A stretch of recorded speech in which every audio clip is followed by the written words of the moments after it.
Welcome back, it is RacerX, and today I'm actually going to be installing the very first mod on our new 2019 Scatpack Challenger Shaker edition, and I'm really excited to kind of put it on here. I really kind of feel like it is a must-do for pretty much any performance car, and I can't wait to show you what I've got in store for the car. Guys, also, if you are new to the channel, make sure you hit the subscribe button down there on the bottom, and here we go.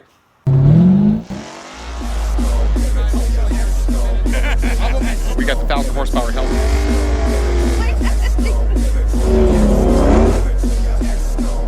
God.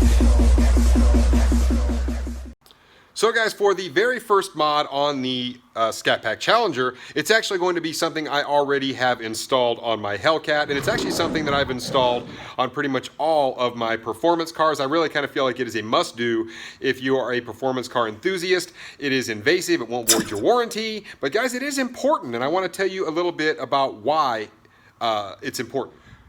So here we have the engine bay for the 1,000 horsepower Bravo package Hellcat, and you know there's a lot of stuff going on in here. Obviously you've got some pulley work and there's lots of other little goodies here, but really one of the more important components of this motor is something that is it's not invasive, it's not super complicated, but it guys, it does a really good job of keeping oil out of the blower and the intake. So I want to kind of show you, you can see how much is going on there.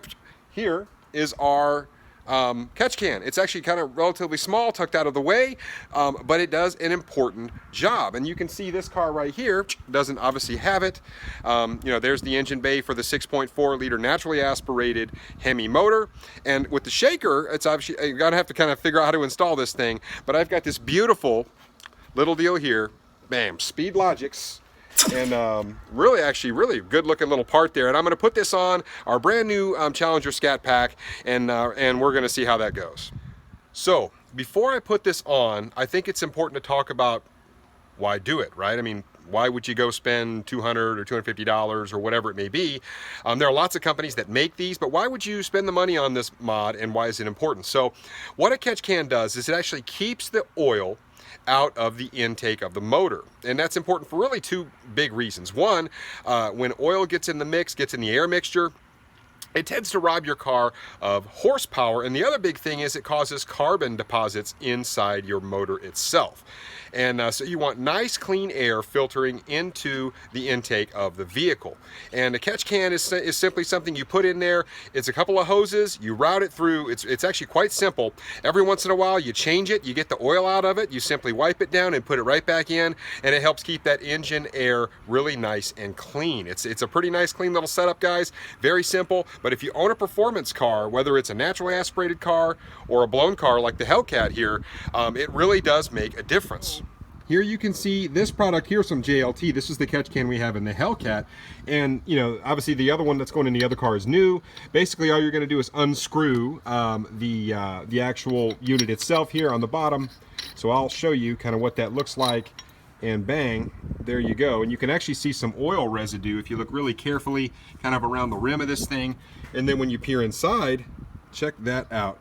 This is all oil that otherwise would have gone into the intake of the car, possibly causing carbon deposits, robbing the car from, you know, making the most horsepower that it can. And guys, it's a pretty foolproof little deal. Just change it out every once in a while, and bang, you're done. So here you can actually see this beautiful Speed Logics catch can. Got the braided hoses here, and of course I've got the bolt there.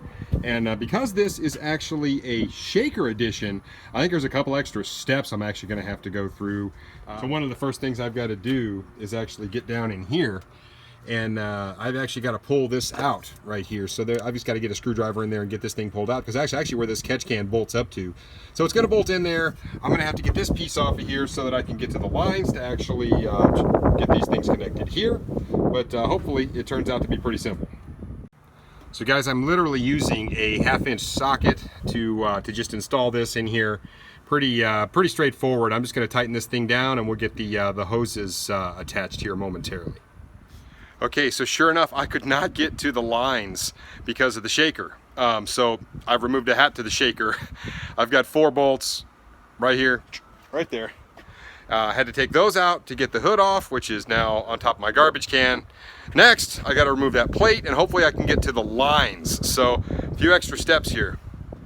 Okay, so now with the additional 5 bolts taken out of the plate, I can actually lift the plate up, and I believe I can actually access the lines to this thing. So a few extra steps on the shaker package, guys. So what do you do? Okay, guys, now with the plate completely removed, obviously this is what I had to remove. I had to remove this guy here, and then of course the other one's right back here. You can't hardly see it, right in there. I had to pull that thing out. It's this little tube, which you see here. Bam, and then of course we got to go ahead and get this other, we got to get the these things installed now. Should be pretty much a piece of cake from here out.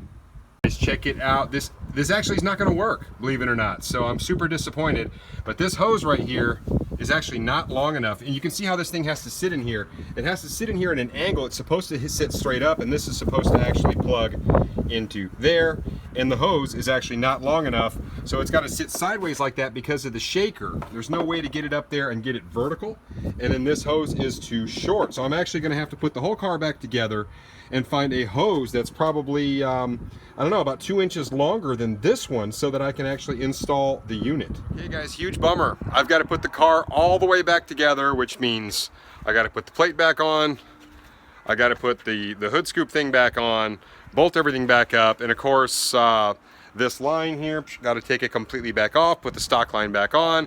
Huge pain in the butt, just so I could go find the right line to put on. So anyway guys, food for thought. If you got a shaker package, Speedlogix can, you're either gonna have to get a longer hose, and it still doesn't sit straight. So maybe I need to go to a different catch can. Maybe, I don't know, maybe there's another company that makes one that works better. Okay, well, motor's all back together, guys. The Speedlogix catch can is back completely in its packaging. Didn't work on the car, super frustrating. Actually managed to cut my finger in the process of putting the car back together. So as you can see, got, maybe I can't see that, but you know, blood all over the concrete. Typical car project, guys. So we'll go back to the drawing board, maybe find us a different company that makes one that will fit with the shaker. So it's not the end of the world, guys. Stuff happens, but we'll sort it out. Hopefully we get a new one that'll fit. Anyway, had a little bit of an adventure this time. Till next time, RacerX.